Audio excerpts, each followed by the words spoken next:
കർത്താവിന്റെ ധന്യമത്തെ അനുഗ്രഹിക്കപ്പെട്ട ഈ ദിവസത്തിൽ ഒന്നിച്ച കർത്താവിന്റെ സന്നിധി കൂടി വരുവാൻ സ്വർഗത്തിലെ ദൈവം അനുവദിച്ച നല്ല അവസരത്തിനായി സ്തോത്രം ചെയ്യുന്നു. ഞാൻ പത്തനംതിട്ടയിലെ എൻ്റെ സഭയെ പോലെ തന്നെ സ്നേഹിക്കുന്ന അനുഗ്രഹിക്കപ്പെട്ട ഒരു ഫാമിലിയാണ് ദോഹയിലുള്ള റിജോയ്സ് ഫാമിലി. കർത്താവിന്റെ ശ്രേഷ്ഠദാസൻ സണ്ണിച്ചാനോട്, ഷാജിബദനോട്, പ്രസാദ് പാസ്റ്ററോട്, പ്രകാശാനോട്, അങ്ങനെ റിജോയ്സ് ചർച്ചിലുള്ള എല്ലാ ദൈവമക്കളോടും കൂടി ഒരുമിച്ച് ഇങ്ങനെ കർത്താവിനെ സ്തുതിപ്പാൻ ദൈവം തന്ന നല്ല അവസരത്തിനായി ദൈവത്തിന് സ്തോത്രം ചെയ്യുന്നു. ഒത്തിരി സന്തോഷമുണ്ട്. വാഗ്ദത്ത നിവർത്തികൾ അനുഭവിക്കുന്ന ഒരു സഭയുടെ കൂടെ ദൈവത്തെ ആരാധിക്കുന്നതിൽ ഒത്തിരി സന്തോഷമുണ്ട്. പല പ്രാവശ്യവും ഈ ചർച്ച വന്ന് ദൈവവചനം പ്രസംഗിക്കുമ്പോൾ ഉള്ളിൻ്റെ ഉള്ളറയിൽ ഒരു വിങ്ങലുണ്ടായിരുന്നു. ദൈവമേ, ദൈവത്തിന്റെ വാഗ്ദത്തങ്ങൾ അത് ഊവെന്ന് തന്നെയാണ്, എന്തുകൊണ്ടാ ചിലത് നടക്കാത്തത് എന്നൊക്കെ ചിന്തിക്കുന്ന ഒരു സമയം ആരോടും പറഞ്ഞില്ലെങ്കിലും എൻ്റെ ഉള്ളിലുണ്ടായിരുന്നു. പക്ഷെ ഇന്നിപ്പോ ഭയങ്കര സന്തോഷത്തിലാണ് ഞാൻ വന്നിരിക്കുന്നത്. പ്രിയപ്പെട്ട കുഞ്ഞുങ്ങളുടെ ഒക്കെ വിവാഹമൊക്കെ നടന്ന് എനിക്ക് ഏറ്റവും മിസ് ചെയ്ത ഒരു വിവാഹമാണ് സണ്ണിച്ചാന്റെയും ജിമച്ചാന്റെയും ഒക്കെ മക്കളുടെ വിവാഹം. ദൈവത്തിന് സ്തോത്രം. അതൊക്കെ കണ്ട് സന്തോഷിപ്പാൻ ദൈവം അവസരത്തെ ഒരുക്കി. ഈ ഒരു കാര്യം സത്യമാണ് കേട്ടോ, ദൈവത്തിന്റെ വാഗ്ദത്തം എത്ര ഉണ്ടെങ്കിലും അത് ഊവെന്ന് തന്നെയാണ്.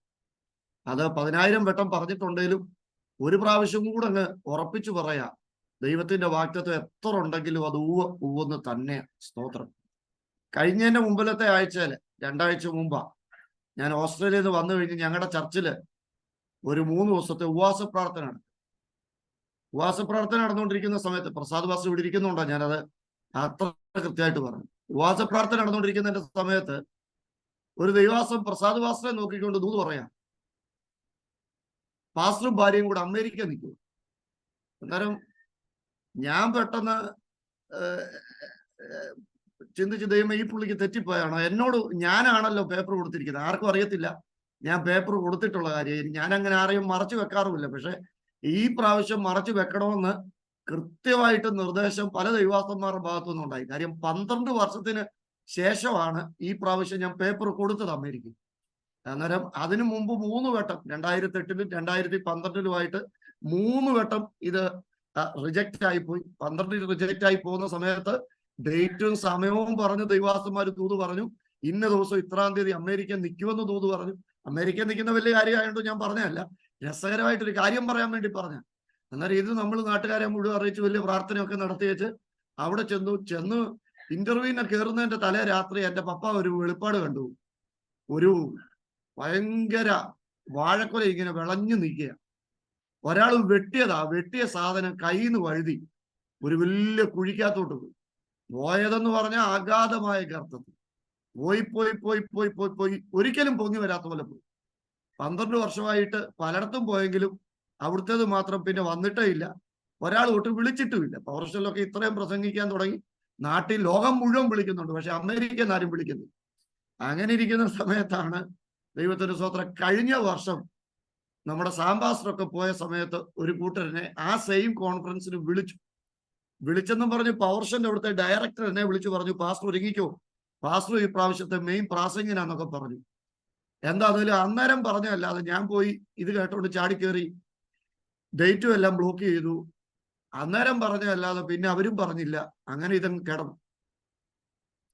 അങ്ങനെ ഇരിക്കുമ്പോഴാ ഈ സാധനം പിന്നെ ഞാൻ ദോഹയ്ക്ക് കഴിഞ്ഞ പ്രാവശ്യം വന്നപ്പോൾ ഇത് ഡേറ്റ് നിങ്ങൾക്കറിയാം, ഇപ്പൊ ഇവിടുത്തെ നാട്ടിലെ രീതി അനുസരിച്ച് ഇപ്പം കൊടുത്ത അടുത്ത വർഷമേ ഡേറ്റ് കിട്ടും. അന്നേരം ഡേറ്റ് വന്നു. നമ്മളെ ആരും വിളിക്കാനില്ലാത്തതുകൊണ്ട് ഞാൻ ആ ഡേറ്റ് പോസ്റ്റ്പോൺ ചെയ്തിട്ടു. അതങ്ങനെ അവിടെ കിടന്നു. അങ്ങനെ ഇരിക്കുമ്പോഴാണ് ഈ ഓസ്ട്രേലിയ നിൽക്കുന്ന സമയത്ത് നാക്കോവിന്റെ കോൺഫറൻസുകാർ വിളിച്ച് എന്നോട് ചോദിക്കുന്നു, പാസ്റ്റർക്ക് ഈ പ്രാവശ്യം ഞങ്ങളുടെ അവിടെ വന്ന് ശുശ്രൂഷിക്കാം. എനിക്കൊരു വിശ്വാസവും ഇല്ല, കാര്യം ഇത് താഴെ പോയ സാധനമല്ലേ, ഇത് പൊങ്ങി വരത്തില്ലെന്ന് നമുക്കും അറിയാം. അന്നേരം ഞാൻ പറഞ്ഞു, കുഴപ്പമില്ല, നിങ്ങൾ ലെറ്റർ എന്നെല്ലാം പറഞ്ഞു. ഇതെല്ലാം കഴിഞ്ഞേച്ച് ആ പുള്ളിക്കാരൻ പിറ്റേ ദിവസം വിളിച്ച് എന്നോട് പറയാം, പാസ്റ്റർ തന്നെ കൊടുക്കണ്ട, പാസ്റ്റർ ഭാര്യയുടെ കൊടുക്കും, ഞങ്ങൾ ഒരു ലെറ്റർ തരാം, ഏതായാലും പോയ ഇത്രയ്ക്ക് ഇത്ര രൂപ അല്ലേ ഉള്ളൂ, പാസ്റ്റർ കൊടുക്ക് എന്നും പറഞ്ഞൊരു ലെറ്റർ. ഈ ലെറ്റർ ഞാൻ ട്രാവീസക്കാരനെ ഏൽപ്പിച്ചു വന്നിരിക്കുന്ന സമയത്താണ് നമ്മുടെ പ്രസാദ് പാസ്റ്ററോട് ദൂത് പറയുന്നത്, താങ്കളും ഭാര്യയും കൂടെ അമേരിക്ക നിൽക്കും. അന്നേരം ഞാൻ ദൈവത്തോട് ചോദിച്ചു, ദൈവമേ, അങ്ങനല്ലല്ലോ കൊടുത്തത്, ഞാനല്ലേ കൊടുത്തത്, ഇതെന്നെ തെറ്റിപ്പോയതാണോ എന്ന് ചോദിച്ചു. അന്നേരം ആ പുള്ളി അടുത്ത വാക്കെടുത്ത് പറയാം. നിങ്ങൾ ചിരിക്കുമെന്ന് എനിക്കറിയാം. ഞാൻ ദൂതിന്റെ ഓരോ രീതി പറയും. ഈ ഒരുത്തനോട് പറഞ്ഞെന്നും പറഞ്ഞ് അപ്പുറത്തിരിക്കുന്നതും കയറി പിടിച്ചാൽ ചിലപ്പോ അത് കിട്ടാൻ സാധ്യതയുണ്ട്. ഇത് പറഞ്ഞേച്ച് ശരിയല്ലേ പാസ്റ്റർ എന്ന് ചോദിച്ചാൽ എന്നോട് പറഞ്ഞു. ഞാൻ ശരിയാന്ന് സ്വോത്രം. ദൈവത്തിന് സ്വോത്രം. അടുത്ത വർഷത്തേനൊരു ഡേറ്റാ കിട്ടിയത്. പക്ഷെ കോൺഫറൻസിന്റെ എന്തോ ഒരു ടെക്നിക്കൽ ഇത് വെച്ച് വിസയ്ക്ക് വേണ്ടി അവർ അപേക്ഷ കൊടുത്തു. 2 ദിവസം മുമ്പ് ആ പേപ്പർ ശരിയായി വന്നു. ഞാൻ കഴിഞ്ഞ ദിവസം ബോംബെക്ക് പോയി. ബോംബെക്ക് പോകുമ്പോൾ ഒരു മീറ്റിംഗ് ഉണ്ട്. മീറ്റിംഗ് അല്ല, ഇവരോടെല്ലാം മീറ്റിംഗ് ആണെന്നും പറഞ്ഞാൽ പോകുന്നത്. കാര്യം എന്നോട് ഒരു ദൈവാസം പറഞ്ഞിട്ടുണ്ട്, ആരോടും പറയണ്ട, ഒരു മീറ്റിംഗ് അറേഞ്ച് ചെയ്തു. അതാകുമ്പോൾ പിന്നെ കള്ളം പറയണ്ടായിരുന്നു. ഞാൻ ബോംബെ ചർച്ച് ബോർഡ് വിളിച്ചേച്ച് പറഞ്ഞു ഒരു മീറ്റിംഗ് അവർ അറേഞ്ച് ചെയ്തു. മീറ്റിങ്ങിനാണെന്നും പറഞ്ഞ് പോയി. ദൈവത്തിന്റെ ഉറവുകൊണ്ട് പോയി. എനിക്കും കിട്ടി, ഭാര്യയ്ക്കും കിട്ടി. ദൈവം എന്ന് വെച്ചാൽ ഞങ്ങള് അടുത്ത മാസം പോകുന്നുണ്ട്. ഞാൻ പറഞ്ഞ് അവിടെ പോകുന്ന കാര്യം പറയാൻ വേണ്ടി അല്ല പറഞ്ഞത്. ഈ വാഗ്ദത്തം എത്ര ഉണ്ടെങ്കിലും അത് ഊവെന്ന് തന്നെയാണ്. അത് സണ്ണിച്ചാന്റെ കുടുംബത്തിലായാലും കൊള്ളാം, ജിമ്മച്ചാന്റെ കുടുംബത്തിലായാലും കൊള്ളാം, പ്രകാശാന്റെ കുടുംബത്തിലായാലും കൊള്ളാം, പ്രസാദ് വാസ്ത്ര കുടുംബത്തിലായാലും കൊള്ളാം, ഷായിച്ചാന്റെ കുടുംബത്തിലാണേലും കൊള്ളാം. സഭയുടെ മുമ്പിൽ വെച്ച് ഒരു വാഗ്ദത്തം ദൈവം പറഞ്ഞിട്ടുണ്ടെങ്കിൽ ഒന്ന് ആമേൻ പറയാൻ നിങ്ങൾക്ക് പറ്റുമോ? ഞാൻ വലിയ വചനമൊന്നും പറഞ്ഞില്ല. നിങ്ങൾക്കൊന്ന് ആമേൻ പറയാൻ പറ്റുമോ? നിങ്ങളുടെ ജീവിതാനുഭവത്തിൽ നിന്ന് അതിനൊന്ന് ആമേൻ പറയാൻ എത്ര പ്രിയപ്പെട്ടവർക്ക് കഴിയും? പറഞ്ഞ പ്രവാചകൻ മറന്നാലും, കേട്ട നീ മറന്നാലും, ലോകം മുഴുവൻ അതിനെതിരായിട്ട് നിന്നാലും, പറഞ്ഞത് ദൈവമാണെങ്കിൽ, ദൈവത്തിന് സ്തോത്രം. എൻ്റെ പപ്പായും മമ്മിയും ലാഗ്നിയും ഒക്കെ വന്ന് ആ ശുശ്രൂഷകളിൽ പങ്കെടുത്തേച്ച് പറയായിരുന്നു. ഇതുപോലെ ദൈവസ്ഥാനത്ത് അനുഭവിച്ച ശുശ്രൂഷകൾ, ഒത്തിരി കണ്ണീരിന്റെ മറുപടികൾ. റിജോയ്സ് ഫാമിലി തല താഴ്ത്തി ദൈവസ്ഥനെ ഇരിക്കരുത്, തല ഉയർത്തിപ്പിടിച്ചിരിക്കണമെന്നാണ് ഞാൻ പറയുന്നത്. ഇതൊരു കുടുംബത്തിൽ മാത്രമല്ല, ഒത്തിരി കുടുംബങ്ങളിൽ ദൈവം ചെയ്യാൻ പോകുന്ന ഒരു പ്രവൃത്തിയുടെ തുടക്കമായത്. എൻ്റെ പ്രിയപ്പെട്ടവരെ, നിങ്ങളുടെ ഒരു സമയമായത്. ദൈവം നിങ്ങൾക്ക് വേണ്ടി ചെയ്യാൻ പോകുന്ന എൻ്റെ ഒരു സമയമായതെന്ന് ഞാൻ പൂർണ്ണമായിട്ട് വിശ്വസിക്കുക. ദൈവത്തിന്റെ ഒരു പ്രവൃത്തിയുടെ സമയമായത്. അതുകൊണ്ട് ദൈവം ചെയ്യാൻ പോകുന്ന ആ പ്രവൃത്തിയെ വിശ്വസിച്ച് ആമേൻ പറ. കർത്താവിന്റെ ഒരു അത്ഭുത പ്രവൃത്തി കുടുംബങ്ങളിൽ നടക്കാൻ പോകുന്നു, തലമുറകളിൽ നടക്കാൻ പോകുന്നു. അസാധാരണമായ ഒരു ദൈവപ്രവൃത്തി ഞങ്ങളിൽ നടക്കുമെന്ന് ഉറപ്പുള്ളവരെല്ലാം ഒരല്പസമയം കരം തട്ടി ദൈവത്തിനൊന്ന് മഹത്വം കൊടുക്ക്. അടാ രകൽക്കടക. ഇന്ന് വെള്ളിയാഴ്ച രാവിലെ ഞാൻ പൗർഷനി പ്രസംഗിച്ചതുപോലെ വഴി തുറക്കുമെന്ന് പറഞ്ഞത് ദൈവ സ്വത്രം. ഈ ഒരു VIP-യുടെ മുമ്പില് എസ്കോട്ട് പോകുന്ന വാഹനം വഴി വെട്ടിത്തെളിച്ചോണ്ട് പോകുന്നത് പോലെ ദൈവം ചിലരുടെ മുമ്പിലെ കുരുക്കുകളെ മാറ്റിക്കൊണ്ട് വഴി തുറക്കുന്ന ദിവസങ്ങളായത്. അതുകൊണ്ട് വിശ്വസിക്കുക, അത്ഭുതത്തിന്റെ കരം ചലിക്കാൻ പോകുന്നു, ദൈവത്തിന്റെ മഹത്വം വെളിപ്പെടാൻ പോകുന്നു. വിശ്വാസത്തോടെ ദൈവവരങ്ങളിൽ ഏൽപ്പിക്കുക. കർത്താവ് സഹായിക്കട്ടെ. എന്നെ ദൈവം ഇന്ന് ഏൽപ്പിച്ചൊരു വചനമുണ്ട്. ആ വചനത്തിലേക്ക് നിങ്ങളുടെ ശ്രദ്ധയെ കൊണ്ടുപോകുമ്പോൾ അതിനാധാരമായിട്ട് നമ്മൾ വായിക്കുന്നത് ലൂക്കോസിന്റെ സുവിശേഷം 14-ാം അധ്യായത്തിന്റെ 16 മുതലുള്ള വാക്യങ്ങളാണ്. Luke chapter 14 verses 16. ലൂക്കോസ് 14-16. ഒരാള് ശബ്ദം ഉയർത്തി വായിച്ചാട്ട് 16, 17 ഒക്കെ വായിച്ചാട്ട്.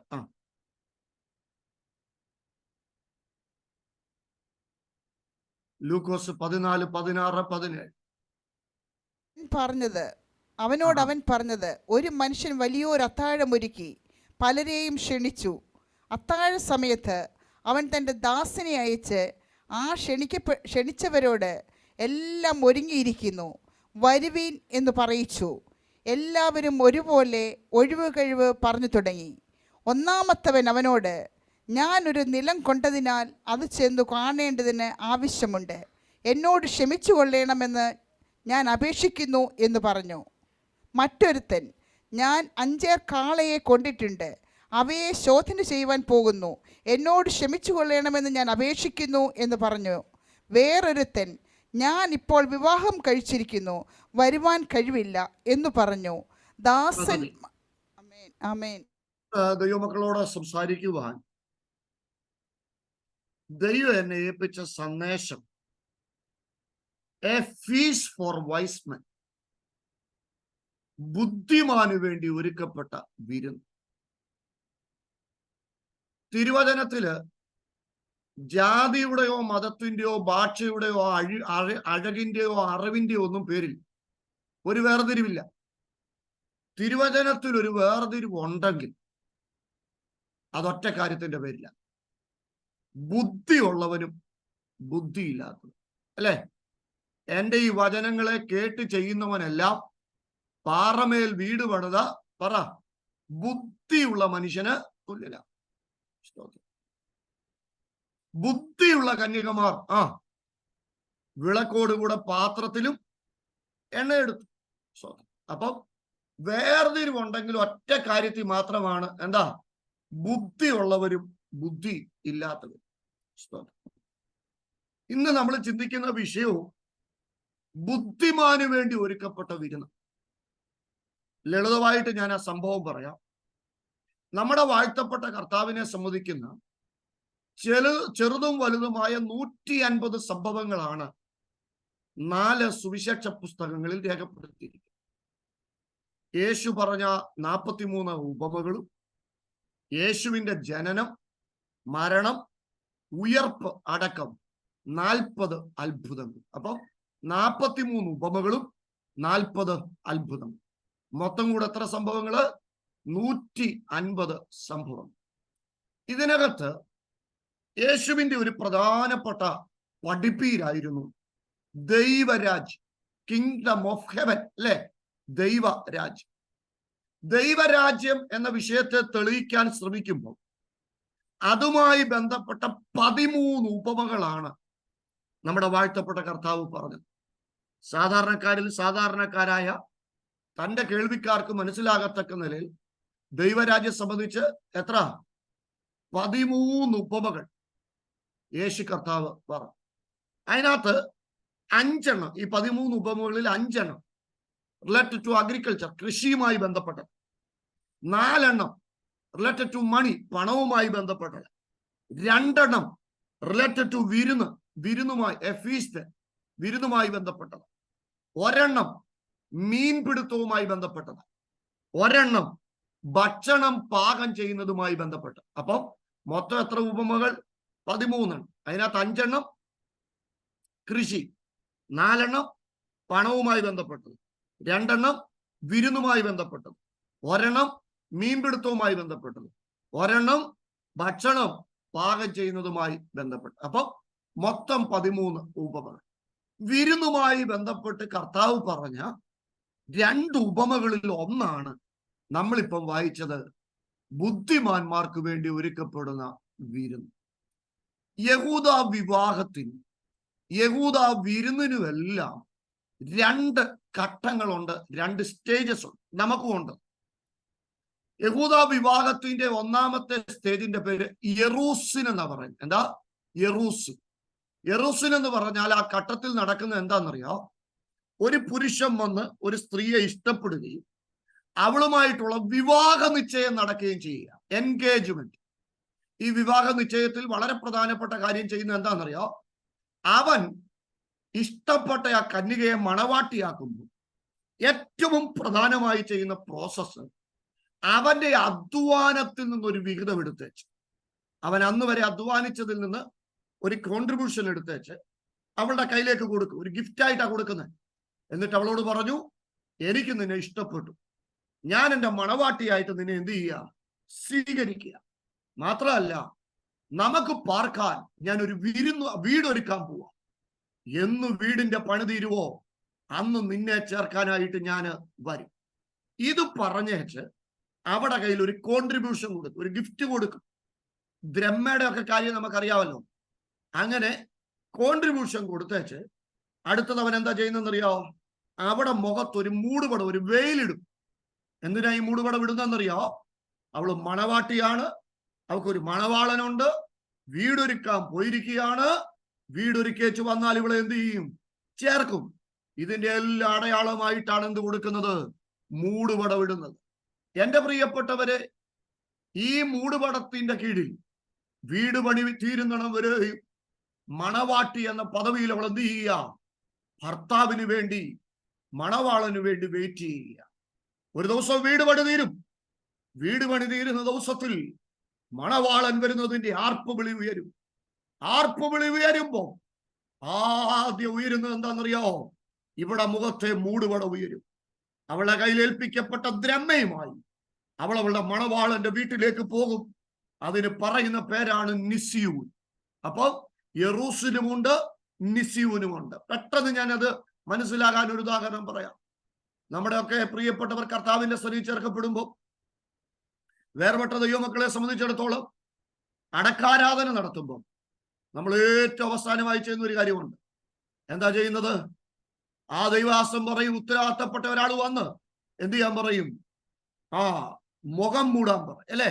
അപ്പൊ കുഞ്ഞുങ്ങൾ വന്ന് എന്ത് ചെയ്യും? മുഖം മൂടും. രക്ഷിക്കപ്പെട്ട് സ്നാനപ്പെട്ട് വേർപെട്ട് നമ്മുടെ സഭയിൽ ഒത്തിരി ദിവസമായി ആരാധിച്ച പ്രിയപ്പെട്ടവന്റെ മുഖം മൂടുമ്പോൾ അദ്ദേഹം നമ്മളോടായി പറയുന്ന ഒരു കാര്യമുണ്ട്. എന്താ പറയുന്നത്? ഭൂമിയിലെ എല്ലാ ഉത്തരവാദിത്തങ്ങളിൽ നിന്നും ഞാൻ ഒളിക്കുകയാണ്. എന്റെ യജമാനന്റെ മണവാട്ടി എന്ന പദവിയിൽ ഞാൻ ഇങ്ങനെ കാത്തിരിക്കുകയാണ്. ഒരു ദിവസം വീടിന്റെ പണി തീരും, അന്ന് കാഹളം ധ്വനിക്കും.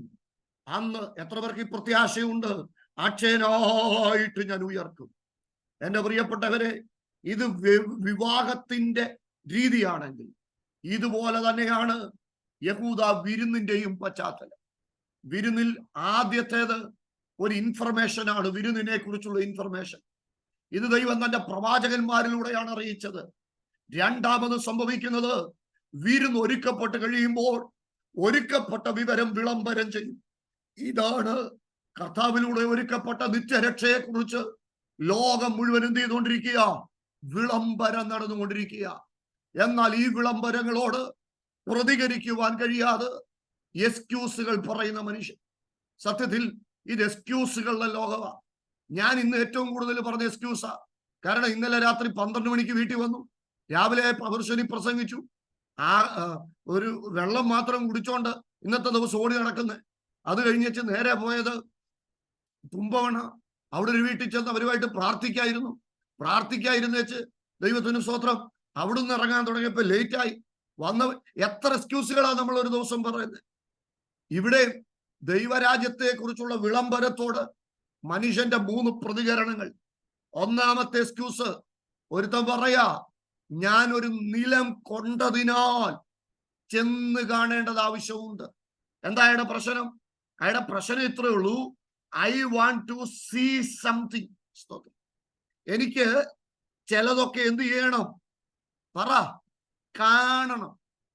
അപ്പം ശരിക്കും ദൈവരാജ്യ പ്രവേശനത്തിനും ദൈവിക വിടുതലുകൾക്ക് ഒരു തടസ്സം എന്താ? കാഴ്ചയാ. നമ്മൾ കാഴ്ചയാൽ ആരാധിക്കുന്നവരാണോ അതോ വിശ്വാസത്താൽ ആരാധിക്കുന്നവരാണോ? തോമസ് പറയാ, കാണുകയും ആ മുറിപ്പാടിനകത്ത് വിരലിടുകയും ചെയ്താലേ ഞാൻ എന്ത് ചെയ്യത്തുള്ളൂ? വിശ്വസിക്കത്തുള്ളൂ. അപ്പൊ കർത്താവ് പറയാ, തോമസേ, കണ്ട് വിശ്വസിക്കുന്നവർക്കുള്ളതല്ല ദൈവരാജ്യം, കാണാതെ വിശ്വസിക്കുന്നവർക്കുള്ളതാ ദൈവരാജ്യം. സ്തോത്രം. ഇന്ന് പകൽ എത്ര പേർക്ക് മനസ്സിലാകുന്നുണ്ട്? സ്വോത്രം. ഞാൻ ഒന്നുകൂടെ ആവർത്തിച്ച് പറയാം, കണ്ടാലേ വിശ്വസിക്കുമെന്ന് പറയുന്നവർക്കുള്ളതല്ല ദൈവരാജ്യം, കാണാതെ വിശ്വസിക്കുന്നവർ.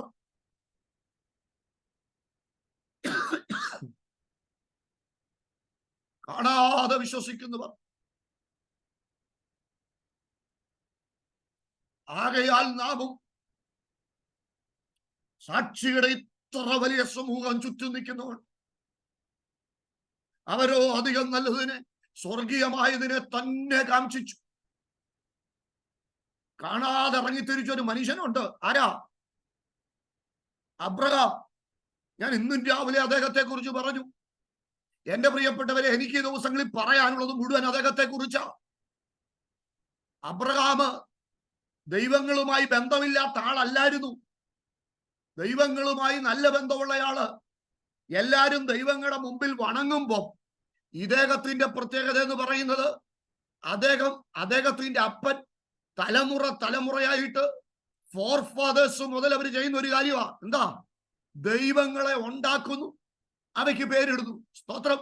മനുഷ്യന് ദൈവങ്ങളെ ഉണ്ടാക്കി കൊടുക്കുന്ന മനുഷ്യർ. അപ്പം ഈ ഉണ്ടാക്കി നൽകുന്നവരെ സംബന്ധിച്ചിടത്തോളം, പണ്ടാരാണ് പറഞ്ഞ പോലെ കൊല്ലന്റെ ആലേ കിടക്കുന്ന പട്ടിക്ക് തീപ്പരിയോട് വലിയ പേടിയൊന്നുമില്ലെന്ന് പറഞ്ഞ പോലെ, ദൈവങ്ങളെ ഉണ്ടാക്കുന്ന ഒരാളെ സംബന്ധിച്ചിടത്തോളം ദൈവങ്ങളെല്ലാം സർവ്വസാധാരണമാണ്. ഞാൻ അബ്രഹാമിനോട് ചോദിച്ചു, താങ്കളുടെ അപ്പൻ ഉണ്ടാക്കിയ ദൈവങ്ങളെ പോലെ ഒരു ദൈവമാണോ മെസ്സപ്പത്തോമയിൽ വെച്ച് തങ്ങളോട് സംസാരിച്ച ദൈവം. അബ്രഹാം പറഞ്ഞല്ല, എന്നോട് സംസാരിച്ച ദൈവം ഞങ്ങളുടെ സങ്കല്പത്തിലുള്ള ദൈവങ്ങളെ പോലെ ഒരാളല്ല. നിങ്ങൾക്ക് അദ്ദേഹത്തെ അറിയാവോ? അബ്രഹാം പറഞ്ഞു, ഒരു മുൻപരിചയവും ഇല്ല. അപ്പൊ ഞാൻ ചോദിച്ചു, പിന്നെങ്ങനാ അദ്ദേഹത്തിന്റെ വിളി കേട്ടിറങ്ങിയത്? അബ്രഹാമിന്റെ ഒന്നാമത്തെ വിളി, 5 വിളി അബ്രഹാമിന് കിട്ടിയത്. അതിൽ ഒന്നാമത്തെ വിളി ഉൽപ്പത്തി 12:1, കോളിംഗ് ഫോർ സെപ്പറേഷൻ, വേർപെടാനുള്ള വിളി. അപ്പൊ ഞാൻ ചോദിച്ചു, ഒരു പരിചയം ഇല്ലാത്ത ഒരാൾ വിളിച്ചപ്പോ പരിചയമുള്ളവരെ എല്ലാം വിട്ടേച്ചിറങ്ങാൻ കാരണം എന്നാ? അബ്രഹാം എന്നോട് പറഞ്ഞു, പരിചയമുള്ളവരിൽ നിന്ന് അദ്ദേഹത്തെ വ്യത്യസ്തമാക്കുന്ന ചില പ്രത്യേകതകളുണ്ട്. എന്റെ പൊന്നു പ്രിയപ്പെട്ടവരെ, ഇന്നലെ നിന്നടത്ത് കണ്ട പരിചയമുള്ള ഒരാളെ പോലല്ല ഇന്നു നീ ആരാധിക്കുന്ന ദൈവമെന്ന് ആദ്യം തിരിച്ചറിയ. യേശുവിന്റെ അതും ദൈവം ഇതും ദൈവം അല്ല. ഇതുവരെ കണ്ടിട്ടില്ലാത്ത യേശുവിന്റെ ദൈവത്തെ പോലെ വേറൊരുത്തനുമില്ല.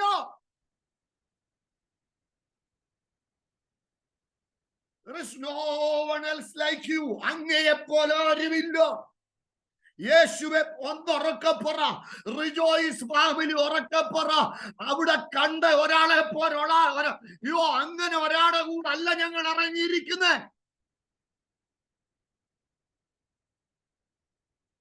അച്ഛാ, മാമേ, അബ്രഹാം കണ്ട ദൈവത്തിന്റെ പ്രത്യേകത 4 പ്രത്യേകതയാ. അബദ്ധത്തിൽ ഇറങ്ങിയതല്ല പള്ളി വിട്ട്. അബ്രഹാം കണ്ട ദൈവത്തിന്റെ പ്രത്യേകത അറിയണം. 1, അപ്പോസ്തലപ്രവൃത്തി 7-ാം അധ്യായത്തിന്റെ 1-2 വാക്യം ഉറക്കെ വായിച്ചോ, സഭ മുഴുവൻ കേക്കട്ടെ. അപ്പോസ്തലപ്രവൃത്തി 7-ാം അധ്യായം, ആക്ട്സ് ചാപ്റ്റർ 7 വേഴ്സസ് 1 and 2. ഇത് ഉള്ളത് തന്നെയോ എന്ന് മഹാപുരോഹിതൻ ചോദിച്ചതിന് അവൻ പറഞ്ഞത്, സഹോദരന്മാരും പിതാക്കന്മാരുമായ പുരുഷന്മാരെ കേൾപ്പീൻ. നമ്മുടെ പിതാവായ അബ്രഹാം ഹാരാനിൽ വന്ന് പാർക്കും മുൻപേ മെസോപ്പൊത്താമ്യയിൽ ഇരിക്കുമ്പോൾ തന്നെ തേജോമയനായ ദൈവം അവന് പ്രത്യക്ഷനായി. നിന്റെ ദേശത്തെ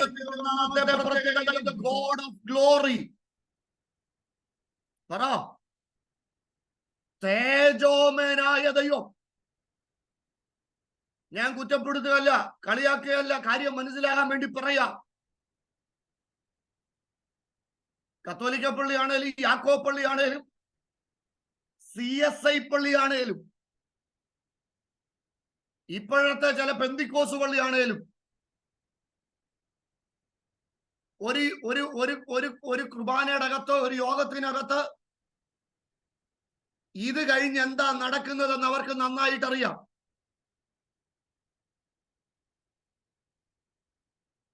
പെന്തിക്കോസ് പള്ളിയിലും അങ്ങനെ തന്നെയാ. ഒരു പ്രാർത്ഥന, 2 പാട്ട്, 2 വേറെ പ്രാർത്ഥന, പിന്നൊരു സങ്കീർത്തനം, പിന്നൊരു പ്രബോധനം, പിന്നെ സാക്ഷ്യം, പിന്നെ സ്വോത്ര കാഴ്ച, പിന്നെ സമയം ഉണ്ടെങ്കിൽ. പക്ഷെ ഞാൻ ചോദിക്കട്ടെ, യഥാർത്ഥത്തിൽ പരിശുദ്ധാത്മാവുമായി കണക്റ്റഡ് ആയിട്ടുള്ള സഭകളിൽ ഒരു യോഗത്തിൽ എന്താ നടക്കുന്നതെന്നുള്ള കാര്യം ശുശ്രൂഷിക്കുന്ന ദൈവദാസന് അറിയാവോ? വന്നിരിക്കും. ഇന്ന് ദൈവാത്മാവിന്റെ വലിയ പരിവർത്തനം റിജോയ്സ് ചർച്ചിനകത്ത് ഉണ്ടായാൽ അടുത്ത നിമിഷം ഇവിടെ നടക്കാൻ പോകുന്ന ശുശ്രൂഷ എന്താണെന്ന് പ്രസംഗിക്കുന്ന അനീഷ് പാസക്കോ സഭയുടെ ശുശ്രൂഷകനായിരിക്കുന്ന സണ്ണിച്ചാനോ വല്ലതും പറയാൻ പറ്റുമോ? സ്വത്രം. ഒരു കാര്യം ഓർത്തോണം, അനീഷ് ബാസ് തിരുവല്ലയിൽ നിന്ന് പ്രസംഗിക്കുമ്പോ സൂമിലൂടെ കാണുന്നത് പോലല്ല. തേജോമനായ ദൈവം നിന്റെ ആരാധനയുടെ നടുവിലൂടെ നടകൊണ്ടാലുണ്ടല്ലോ, അവന്റെ ഗ്ലോറിയുടെ ആ റിഫ്ലക്ഷൻ ആണ്.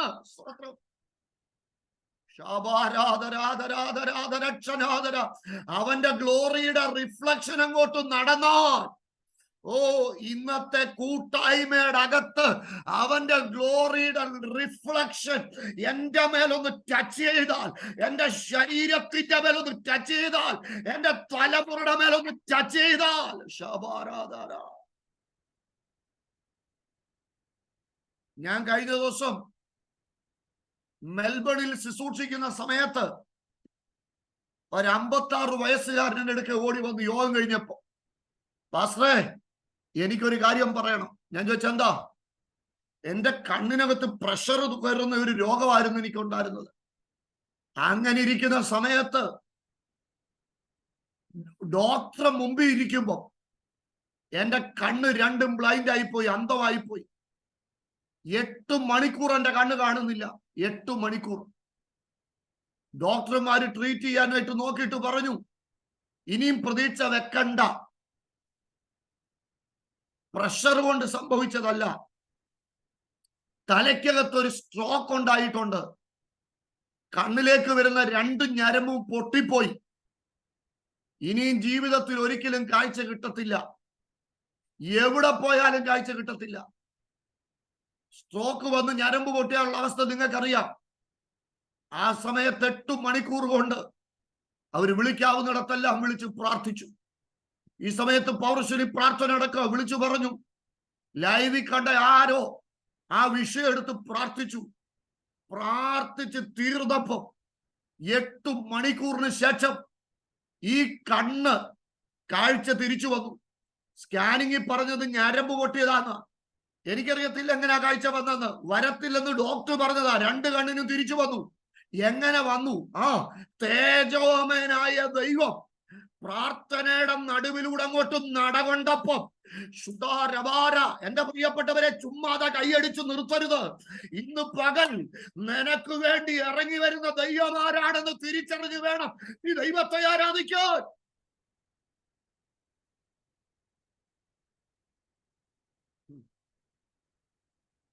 പന്ത്രണ്ട് വർഷം മുമ്പ് സ്വത്രം വാഴക്കൊല വെട്ടിക്കളഞ്ഞത് എന്റെ അപ്പം കണ്ടെങ്കിൽ 12 വർഷത്തിന് ശേഷം ഇന്റർവ്യൂവിന്റെ തലരാത്രി എന്റെ മോനൊരു വെളിപ്പാട് കണ്ടു. അവര് 3 പേരും കൂടെ പ്രാർത്ഥിച്ചുകൊണ്ടിരിക്കുക. അപ്പനും അമ്മയും 3 മക്കളും കൂടെ, ഞാനും ഭാര്യയും പോയിരിക്കുക. 3 പേരും കൂടെ പ്രാർത്ഥിച്ചുകൊണ്ടിരിക്കുമ്പോ ഭയങ്കര ദൈവസ്ഥാനത്ത് ഇറങ്ങി. എന്റെ കുഞ്ഞ് ആദ്യമായിട്ടെന്ന് കണ്ട വെളിപ്പാടാ. 2 മതിൽ ഒന്നിച്ച് പണിതിരിക്കുന്നു, ചങ്ങല പൂട്ടി വെച്ചിരിക്കുന്നു, ഒരു വിടവിനകത്തൂടെ പ്രകാശം കയറാത്തത്ര ഗ്യാപ്പ്. പക്ഷേ സൈഡിൽ നിന്ന് വെട്ടമല്ല, മേളിൽ നിന്ന് ഒരു വെട്ടം അടിക്കുന്നു, അതങ്ങോട്ട് പ്രകാശിക്കുന്നു. സംഭവിക്കുന്നത് ബേസ് ബോർഡ് കത്തുന്നത് പോലെ ഈ മതില് കത്തുന്നു, ഒരാൾ അപ്പുറം കിടക്കുന്നു. സ്വത്രം. ആ സംഭവം അവൻ കണ്ടതിന്റെ പിറ്റേ ദിവസം ദൈവം അത്ഭുതം ചെയ്ത് ഞങ്ങൾക്ക് വേണ്ടി.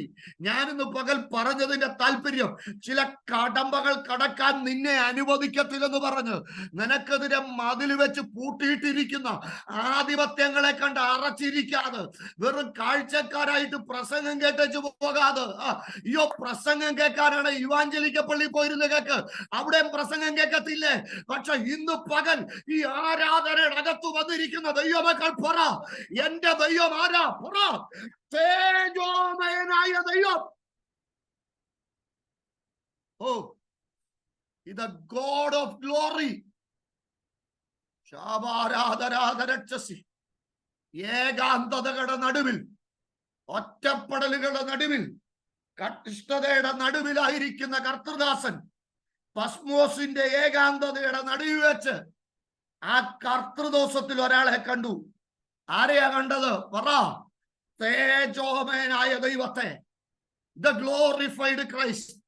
ഇന്ന് പകൽ അബ്രഹാമിനോടും മെസൊപ്പൊത്താമിയെ വെച്ച് അവന് സംസാരിക്കാൻ പറ്റുമെങ്കിൽ, യോഹന്നാനെ നിന്നോട് പസ്മോസി വെച്ച് സംസാരിക്കാൻ തേജോമയനായ ദൈവത്തിന് കഴിയും.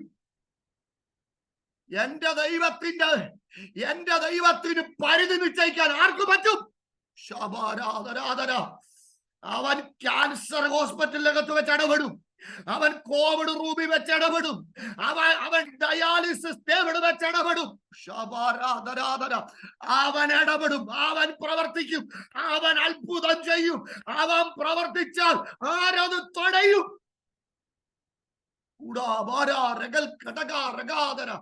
എനിക്ക് ഈ മുറിക്കകത്തിരുന്നിട്ട് ഭയങ്കരമായിട്ട് പ്രസൻസ് ഫീൽ ചെയ്യുകയാ. ഇന്ന് പകൽ ദൈവാത്മാവ് ചിലരെ കൈപിടിച്ചുയർത്താൻ പോവുക.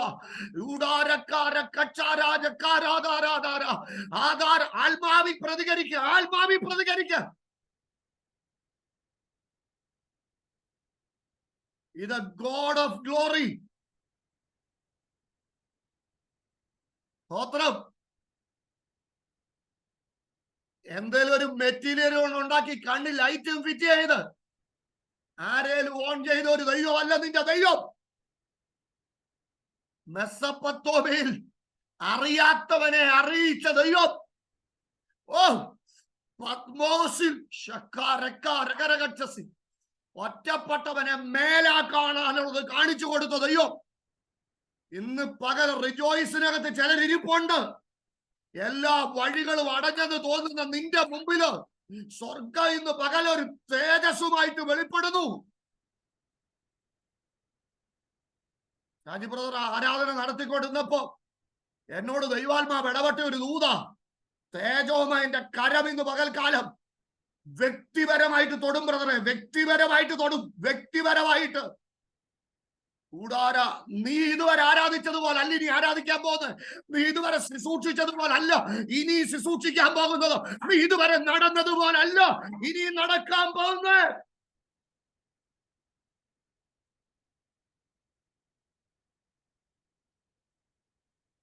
ജീസസ് തേജോമയനായ ദൈവം. കാണണം, കാണണം, കാണണം.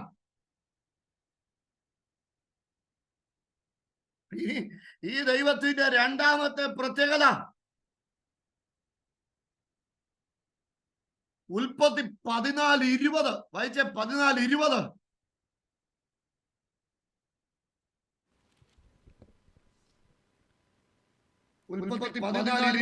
നിന്റെ ശത്രുക്കളെ നിന്റെ കയ്യിൽ ഏൽപ്പിച്ച് അത്യുന്നതനായ ദൈവം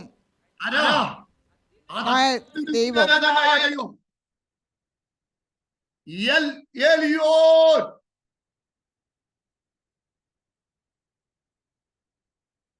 യെസ്, ഒത്തിരി യുദ്ധം അല്ലേ? 5 രാജാക്കന്മാർ ഒന്നിച്ചാ വരുന്നല്ലേ? നീ ഒറ്റയ്ക്കാവുള്ളല്ലേ? പേടിക്കണ്ട കേട്ടോ. ചിലതിനെ നിന്റെ കയ്യിൽ ഏൽപ്പിക്കാവോ. അവന്റെ വാക്ക് അവസാനത്തെ വാക്ക്. ഡോക്ടറെ വാക്കല്ല അവസാനത്തെ വാക്ക്.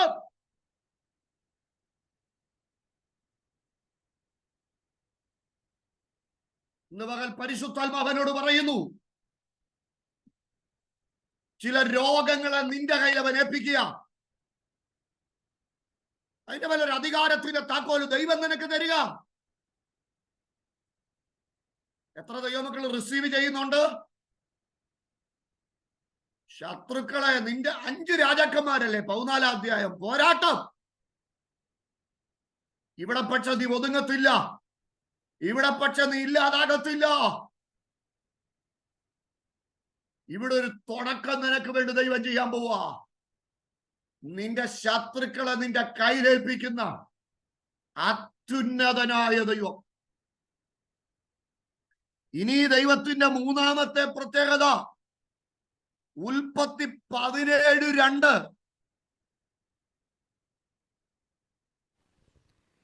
എനിക്കും നിനക്കും മധ്യേ ഞാൻ എൻ്റെ നിയമം സ്ഥാപിക്കും, നിന്നെ അധികമായി വർദ്ധിപ്പിക്കുമെന്ന് അരുളി ചെയ്തു. അപ്പോൾ അബ്രഹാമിന് 99 വയസ്സായപ്പോൾ യഹോവ അബ്രഹാമിന് പ്രത്യക്ഷനായി അവനോട്, ഞാൻ സർവശക്തിയുള്ള ദൈവമാകുന്നു.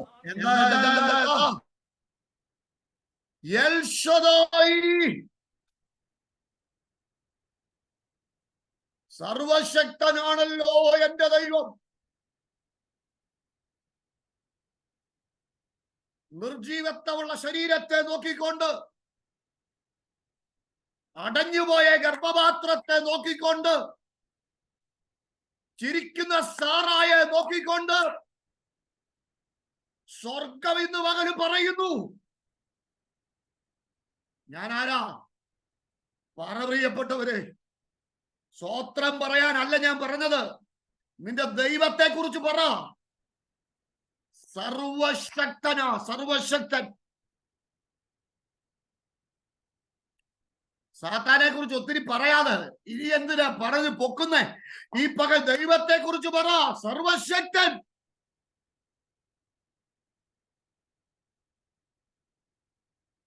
ദൈവ സർവശക്തനാണെന്ന് അറിഞ്ഞപ്പോ അബ്രഹാക്ക് എന്തോ ചെയ്തു. 17:27, 17:27 ഉൽപ്പത്തി 17:27. ദൈവ സർവശക്തനാണെന്ന് അറിഞ്ഞപ്പോ ദാസന്മാരും അന്യരോട് അവൻ വിലയ്ക്ക് വാങ്ങിയവരുമായി അവന്റെ ആ. വീട്ടിലുള്ളവർ എല്ലാവരും അവനോടുകൂടെ പരിച്ഛേദനയേറ്റു. ആമേൻ. അവനും എല്ലാരും എന്നാ എടുത്തു? ഏറ്റു. പരിച്ഛേദന. അപ്പൊ ദൈവ സർവശക്തനാന്ന് അറിയുമ്പോ തെക്കും വടക്കും നോക്കി ഇരിക്കരുത്, പരിച്ഛേദന നടക്കണം. എന്താ ഈ പരിച്ഛേദന? പഴയ നിയമത്തിൽ അത് ശരീരത്തിലെ മുറിവാണെങ്കിൽ പുതിയ നിയമസഭയുടെ പരിച്ഛേദന എന്താ? വായിച്ചേ, ഫിലിപ്പിയർ 3:3.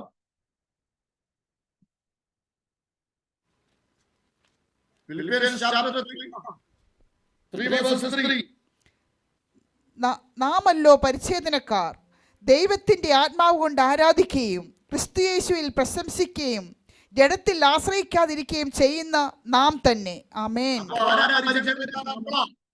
എന്താ പരിച്ഛേദന? ഒന്ന്, ആത്മാവിൽ ആരാധിക്കണം. ദൈവം സർവശക്തനാണെന്ന് അറിയുമ്പോ എന്തോ എടുക്കണം? ഇച്ചിരൂടെ വാവിളർന്ന് കോട്ടോ വിടണമെന്നല്ല, ആത്മാവിൽ ആരാധിക്കണം. ദൈവത്തിന്റെ ആത്മാവ് കൊണ്ട് ആരാധിക്കുകയും പിന്നെ ക്രിസ്തുവേശുവിൽ പ്രശംസിക്കുകയും. എന്താ?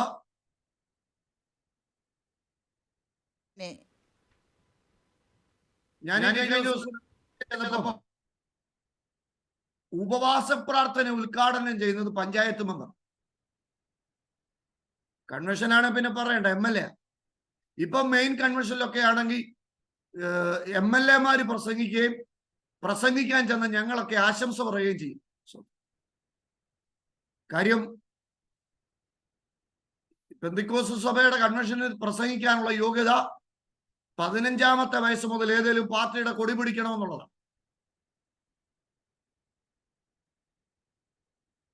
ജഡത്തിൽ പ്രശംസിക്കുന്നവർ, ദൈവമക്കളുടെ ഏത് ശുശ്രൂഷയിലും ആശീർവാദം കഴിയാതെ ഒരു ജഡീകനെയും കയറ്റി വാക്ക് പറയിപ്പിക്കരുത്. ആരോടെങ്കിലും വിരോധമുള്ളതുകൊണ്ടല്ല ഞാൻ പറഞ്ഞേ. നിന്റെ ദൈവം സർവശക്തനാണെന്ന് അറിയുമ്പോൾ തിരിച്ചറിവായത്. പിന്നെ പ്രശംസിക്കുക ആരില്ല? എവിടാ? ക്രിസ്തുവേശുവിൽ. ഇപ്പോഴും ആ പാരമ്പര്യത്തിലല്ലേ പുകഴുന്നേ?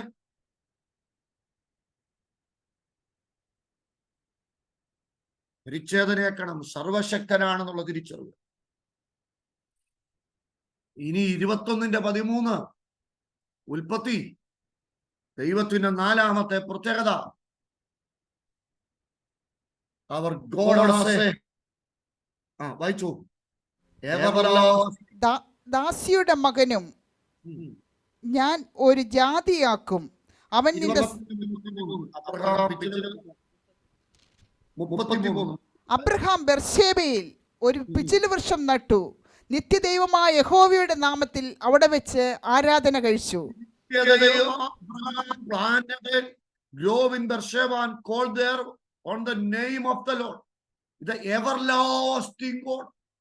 നിത്യദൈവം.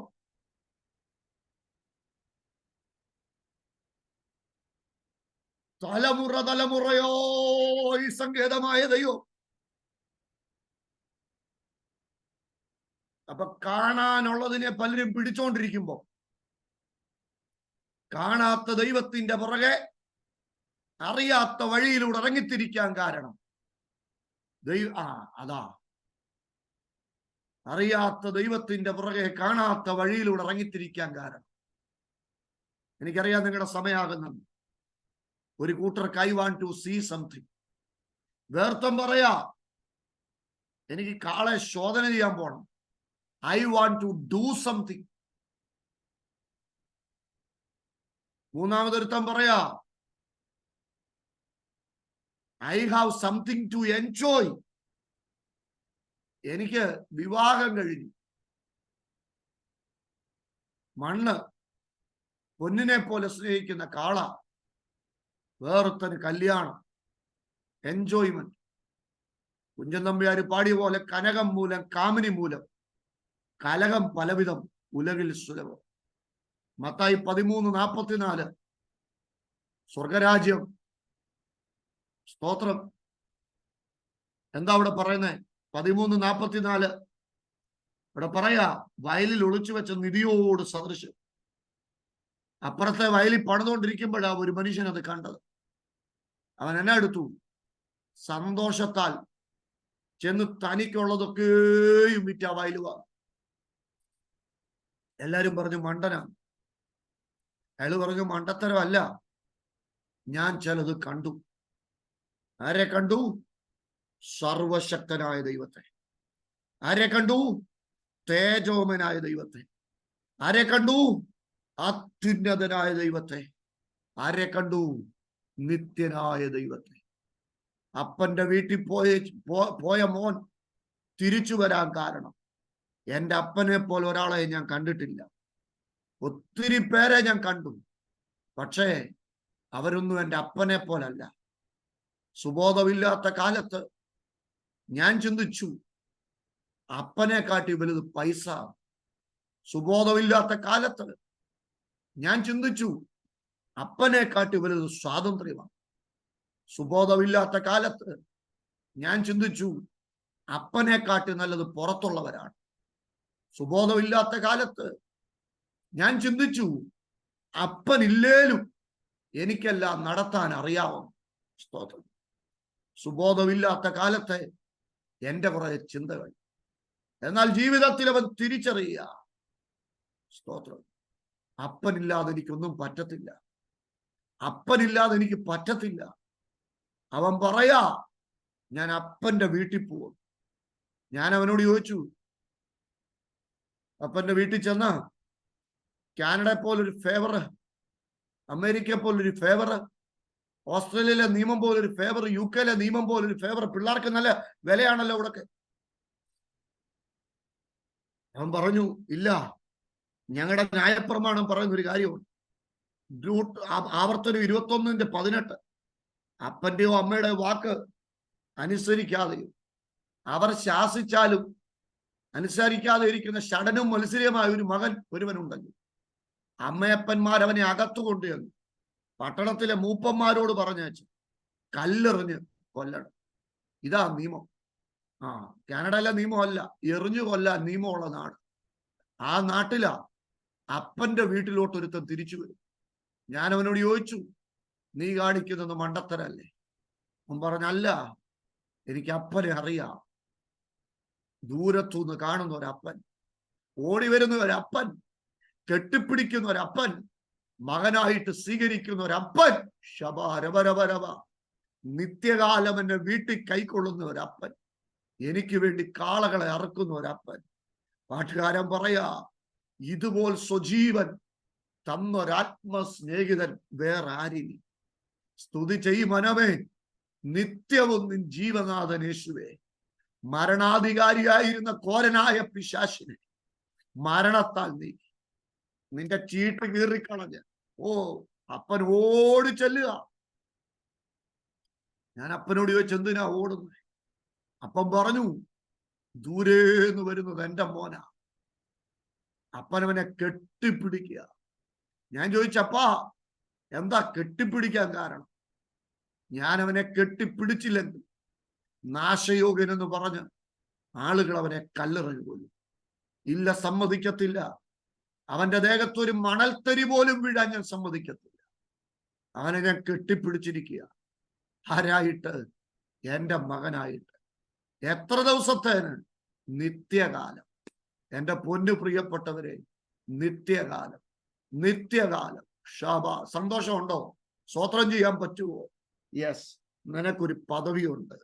ദാസ്യത്വത്തിന്റെ ആത്മാവിനെ അല്ല, പുത്രത്വത്തിന്റെ ആത്മാവ്. നിത്യകാലം മണവാട്ടിയായി വാഴുവാൻ ഈ പകൽ ഈ നിത്യദൈവത്തിന്റെ പിന്നാലെ യാത്ര ചെയ്യാൻ നമുക്ക് തീരുമാനിക്കാം. ഈ ദൈവം എന്നും എന്നേക്കും എന്റെ ദൈവമാണ്. ജീവപര്യന്തം വഴി നടത്തുന്ന കർത്താവേ, അങ്ങയോടൊപ്പം യാത്ര ചെയ്യാൻ ഞാനിതാ എന്നെ സമർപ്പിക്കുന്നത് തീരുമാനമുള്ള ദൈവം. ഒരു നിമിഷം പ്രാർത്ഥിച്ചാൽ കർത്താവേ, ഈ ജനത്തെ അനുഗ്രഹിക്കുന്നു. ഈ നിത്യദൈവത്തോടൊപ്പം ജീവിതാവസാനം വരെ യാത്ര ചെയ്യാൻ ഞങ്ങളെ സഹായിക്കും. അങ്ങയെപ്പോലൊരു ദൈവം ഇല്ല, അങ്ങയെപ്പോലൊരു ദൈവം ഇല്ല. അങ്ങ് പറയുന്നത് അബദ്ധത്തിലല്ല, അങ്ങ് പറഞ്ഞാൽ അങ്ങനെ സംഭവിക്കും. അങ്ങയോടൊപ്പം യാത്ര ചെയ്യാൻ സകല പ്രിയപ്പെട്ടവരെയും സഹായിക്കും. ജനത്തെ ബ്ലസ് ചെയ്യുന്നു യേശുവിൻ നാമത്തിൽ തന്നെ. ആമേൻ. കർത്താവ് നിങ്ങളെ ഒത്തിരി സഹായിക്കട്ടെ. നമ്മുടെ ദൈവമാണ് നമ്മെ വ്യത്യസ്തരാക്കുന്നത്. ആ ദൈവത്തോടൊപ്പമുള്ള യാത്ര, യേശുവിൻ്റെ കൂടുള്ള യാത്ര, അത് ആനന്ദമാണ്. യേശുവിനോടൊപ്പം നമുക്ക് യാത്ര ചെയ്യാം. കർത്താവ് സഹായിക്കും.